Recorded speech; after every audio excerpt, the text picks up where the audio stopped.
Bapak Ibu, Saudara-saudari, selamat pagi. Sebelum kita mendengarkan firman Tuhan, mari kita angkatkan lagu doa mengubah segala sesuatu.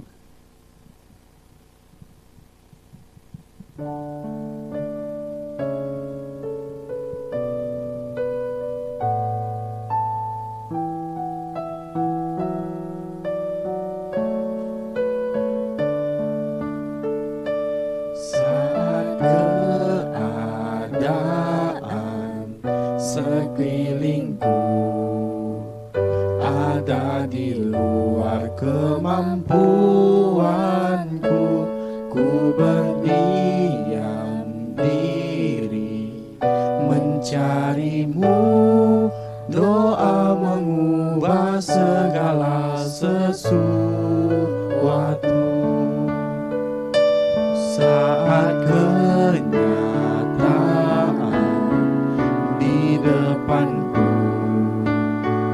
mengecewakan perasaanku, ku menutup mata memandangmu, sebab doa mengubah segala sesuatu.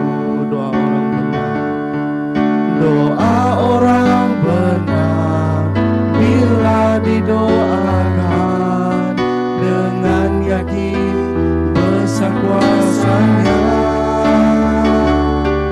dan tiap doa yang lahir dari iman berkuasa menyelamatkan, seperti mata air di tanganmu mengalir kemanapun kau mau. Tiada yang mustahil di matamu. Doa mengubah segala sesuatu. Doa orang benar bila didoakan dengan yakin besar kuasanya, dan tiap doa yang lahir dari iman berkuasa menyelamatkan, seperti mata air di tanganmu mengalir kemanapun kau mau. Tiada yang mustahil di matamu. Doa mengubah segala sesuatu. Doa mengubah segala sesuatu. Shalom saudara-saudari sekalian, sebelum kita mendengar firman Tuhan, mari kita bersatu di dalam doa. Bapa surgawi, pagi ini kami dengan bersukacita dan bersyukur sebab Engkau memberkati kami ada peluang ini untuk merenungkan, mendengar firman Engkau. Biarlah hati kami terbuka dan juga Engkau sajalah yang berbicara kepada setiap kami. Di dalam nama Yesus Kristus kami bersyukur dan berdoa. Amin. Saudara-saudari sekalian, pagi ini kita akan merenungkan firman Tuhan dari 3 Korintus 1 Korintus 43 ayat 1 sampai 4. 1 Korintus 43 ayat 1 sampai ayat 4. Sebenarnya semasa Rasul Paulus dia menuliskan surat kepada jemaat-jemaat Korintus, ya, hati dia memang rasakan sangat kecewa, malahan ada rasa sakit. Sebab di kalangan jemaat-jemaat Korintus, mereka menumpukan perhatian hanya untuk menyelesaikan masalah yang berlaku di dalam gereja mereka, di kalangan mereka. Tetapi mereka lupa untuk memberikan tumpuan untuk memusat ataupun menghadapkan tumpuan mereka terhadap Tuhan yang mengasihi mereka. Jadi dalam ayat pertama, dalam 43 itu, Rasul Paulus berkata begini, saudara-saudara, pada waktu itu, tidak dapat berbicara dengan kamu seperti dengan manusia rohani, tetapi hanya dengan manusia duniawi. yang belum dewasa dalam Kristus. Jadi kita lihat Paulus dia gunakan perkataan ini. Manusia rohani, manusia duniawi. Sebenarnya dalam bab 2, Rasul Paulus dia sudah gunakan istilah ini, manusia duniawi. Pada semasa dia tulis dalam bab 2 itu, manusia duniawi merujuk kepada mereka yang belum kenal Yesus. Mereka belum lagi dengar Injil, belum lagi menerima Yesus sebagai juru selamat pribadi. Padahal pada bab 3 ini, semasa Rasul Paulus dia katakan manusia duniawi, Rasul Paulus menunjuk kepada orang Kristian yang telah menerima Yesus, yang sudah kenal Yesus, yang sudah menjadi orang Kristian. Dan Paulus katakan, kita yang sebagai manusia Kristian, orang Kristian itu adalah manusia duniawi. Artinya, walaupun sebagai Kristian, tetapi kehidupan, tingkah laku, apa yang kita lakukan itu tidak seperti seorang Kristian. Dia ada kesaksian yang baik. Ini memang satu keadaan yang sangat benar. Bukan saja berlaku pada waktu Rasul Paulus, zaman itu saja, tapi hari ini masih ada keadaan seperti ini. Jadi mari kita buka kepada Alkitab untuk kita melihat, membaca firman Tuhan bersama-sama. Tangan ayat 1, tangan ayat 2. 1 Korintus 3 ayat 1 dan ayat 2. Menulis sebegini. Dan aku saudara-saudara pada waktu itu tidak dapat berbicara dengan kamu seperti dengan manusia rohani. Tetapi hanya dengan manusia duniawi yang belum dewasa dalam Kristus. Ayat 2.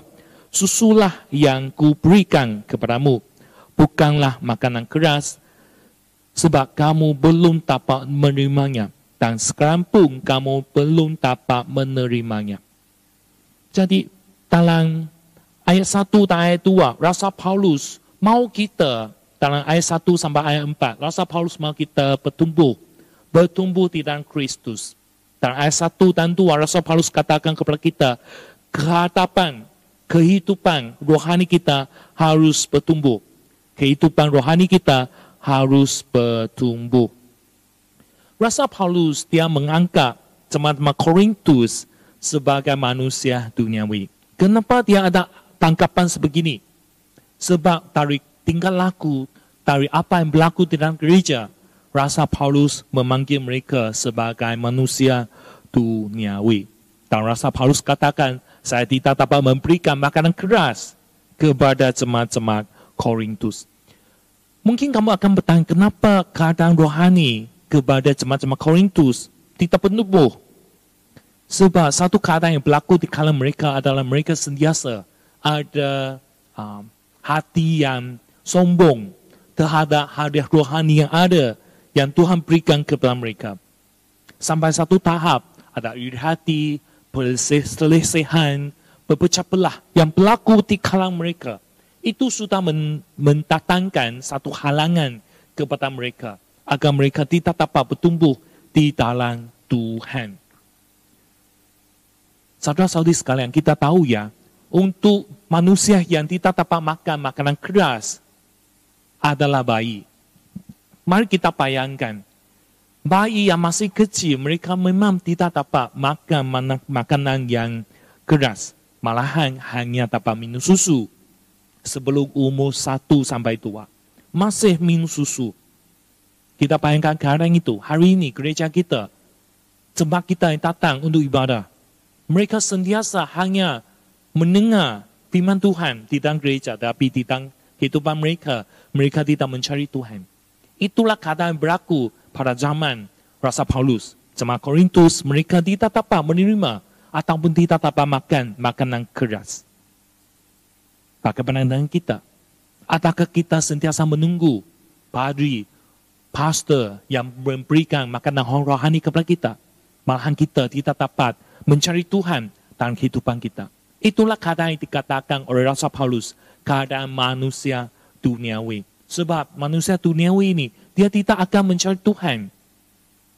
Dan satu keadaan saja yang mencari Tuhan, yaitu keadaan yang susah. Keadaan yang memerlukan Tuhan, baru ingat ada Tuhan. Jadi Rasul Paulus katakan, ini adalah manusia duniawi. susulah yang saya berikan kepada kamu. Saudara-saudari sekalian, sebagai anak-anak Tuhan yang telah mengikut Yesus, jangan kita seperti bayi yang tidak bertumbuh. Walaupun kita dewasa, tapi keadaan rohani kita masih bayi. Jangan. Tuhan sedih hati. Pastor juga sedih hati. Sebab kita tidak dapat mencari Tuhan dalam kehidupan kita. Itu menjadi satu halangan, saudara-saudari sekalian. Bagi kita yang telah bertumbuh, yang telah menerima Yesus, marilah kita sentiasa bertumbuh di dalam Tuhan. Melalui pimpinan Tuhan, setiap hari kita mencari Tuhan. Jangan sampai satu tahap, pastor katakan kamu masih minum susu. Mari kita sentiasa mencari Tuhan. Mintalah doa daripada Tuhan. Tuhan pimpinlah saya setiap hari untuk saya boleh mencari Engkau dan sentiasa dapat membaca firman Engkau Tuhan.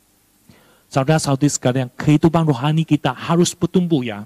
Kalau tidak, saudara-saudari sekalian, kehidupan kita adalah kehidupan rohani kita adalah seperti seorang bayi yang hanya dapat menerima, tapi kita tidak dapat mencari Tuhan dengan kemampuan kita sendiri. Kita tidak akan mendekati kepada Tuhan kita. Jadi, poin yang pertama, untuk kita dapat bertumbuh di dalam Kristus, kehidupan rohani kita harus bertumbuh. Dalam ayat ketiga, Rasul Paulus berkata begini, kerana kamu masih manusia duniawi, sebab jika di antara kamu ada iri hati, ada perselisihan, bukankah hal itu menunjukkan bahwa kamu manusia duniawi dan bahwa kamu hidup secara manusiawi? Paulus katakan keadaan jemaat Korintus pada waktu itu adalah manusia duniawi. Dan dia memberikan nasihat kepada kita untuk bertumbuh dengan Kristus, kita harus rendah hati. Kenapa Rasul Paulus mau kita merendah hati? Sebab keadaan jemaat Korintus yang ada iri hati, ada perselisihan. Kenapa keadaan ini berlaku? Sebab di kalangan mereka itu, mereka mengangkat diri sendiri adalah orang yang terbaik. Orang yang boleh melayani Tuhan sebab ada hadiah rohani yang berlainan. Jadi dalam hati mereka sudah semakin sombong. Jadi mereka katakan, saya boleh melayani Tuhan dalam apa yang saya ada, hadiah rohani yang saya ada. Jadi di kalangan mereka ada iri hati, ada perselisihan. Apa itu iri hati? Iri hati adalah satu perasaan yang tidak selesa dalam hati kita. Artinya apabila kita nampak ataupun kita terdengar seseorang itu memiliki sesuatu, tak hati kita rasakan tidak nyaman. Sebab kita mau juga ada bahan itu ataupun kita ingin memiliki bahan itu. Sebab kita tidak ada. Rasa yang tidak nyaman di dalam hati kita. Itu iri hati. Kita inginkan sesuatu itu. Sebab kita tidak ada. Apa yang berlaku dalam perjanjian lama ya? Perasaan iri hati yang berlaku di dalam hati Raja Saul. Semasa Daud ya, dia sudah menang dalam peperangan. Apa yang berlaku dalam 1 Samuel 18 ayat 5 tercatat. Daud maju berperang dan selalu berhasil. Kemana juga Saul menyuruhnya. Sehingga Saul mengangkat dia mengepalai para prajurit. Dan ayat 9, apa yang berlaku kepada diri Raja Saul apabila dia ada iri hati. Ayat 9, sejak hari itu maka Saul selalu mentengki Daud. Seorang yang ada iri hati semakin hari semakin dalam di hati dia, mensampaikan dia mentengki, membenci seseorang itu. Padahal seseorang yang dia benci itu dia tidak lakukan kesalahan, tetapi hati dia tidak nyaman. Inilah iri hati.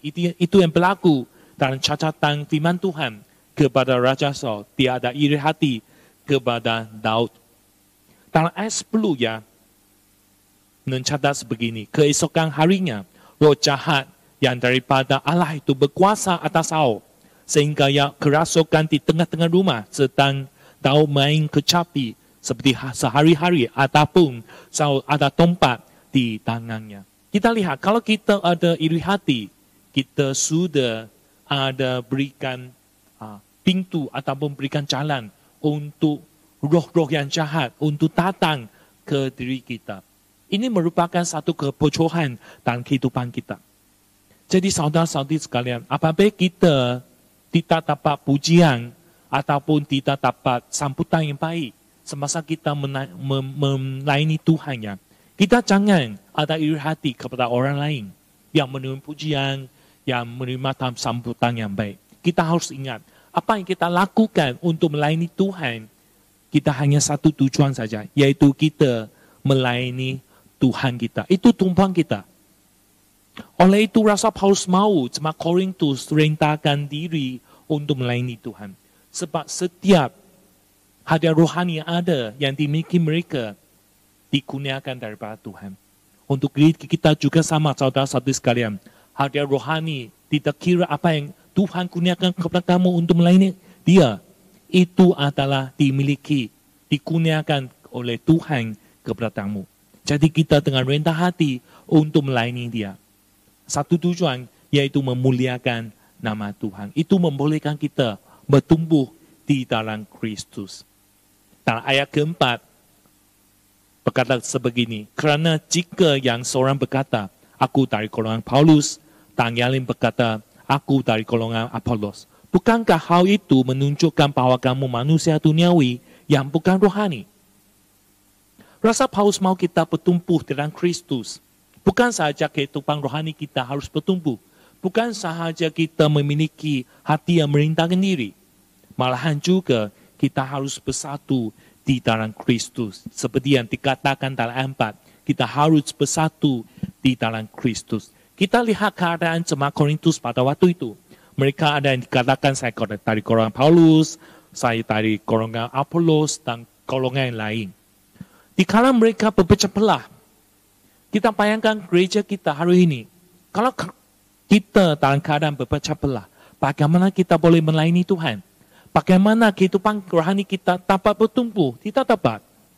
Keadaan yang berpecah belah akan menyebabkan kita semakin jauh daripada Tuhan. Malahan kalau kita datang ke gereja, kita lihat kita tidak bersatu hati. Hati kita tidak ada keinginan untuk datang lagi ke gereja ini untuk mencari Tuhan. Itu keadaan yang akan berlaku. Dan keadaan ini berlaku pada zaman Rasul Paulus kepada gereja-gereja Korintus. Mereka tidak ada hati lagi untuk melayani Tuhan sebab berpecah belah.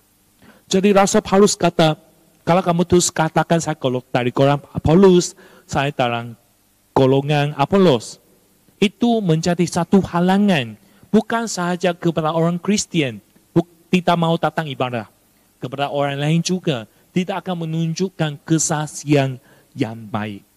Jadi Paulus mau mereka bersatu untuk melayani Tuhan. Sebab Tuhan hanya satu. Tuhan tidak berpecah belah. Jadi kita yang mengikut Tuhan harus bersatu untuk melayani Dia. Saudara-saudari sekalian, Paulus mau kita bersatu untuk melayani Tuhan. Sebab Tuhan kita sangat mengasihi kita. Walaupun kita datang daripada keluarga yang berlainan, kita ada kita ada pengalaman Tuhan yang berlainan. Tuhan tidak kira. Tuhan hanya mengasihi kita. Jadi kita harus bersatu hati untuk melayani Tuhan. Membolehkan kehidupan rohani kita bertumbuh dewasa di dalam Dia. Saudara-saudari sekalian, mari kita bertumbuh di dalam Kristus. Kita harus bertumbuh untuk membolehkan kita membawa lebih banyak orang untuk datang mengenal Tuhan, untuk datang melayani Tuhan. Jadi Paulus mau kita bertumbuh di dalam Kristus yang nombor satu. Kehidupan rohani kita harus bertumbuh. Yang kedua, hati kita harus merendahkan diri untuk melayani Tuhan. Yang ketiga, kita harus bersatu untuk membina rumah Tuhan. Mari kita berdoa. Ya Tuhan, kami bersyukur sebab Engkau begitu mengasihi kita. Engkau tidak mengira, tidak mengambil kira kami dari latar belakang bagaimana. Tapi Engkau tetap menerima setiap kami menjadi anak Engkau Tuhan. Kami bersyukur sebab Engkau tetap mengasihi kami. Dan pimpinlah kami, berikan kekuatan, iman kepada setiap kami untuk tetap bertumbuh di dalam Engkau. Melalui firman Engkau, melalui pimpinan Engkau. Dalam nama Yesus Kristus kami bersyukur dan berdoa. Amin.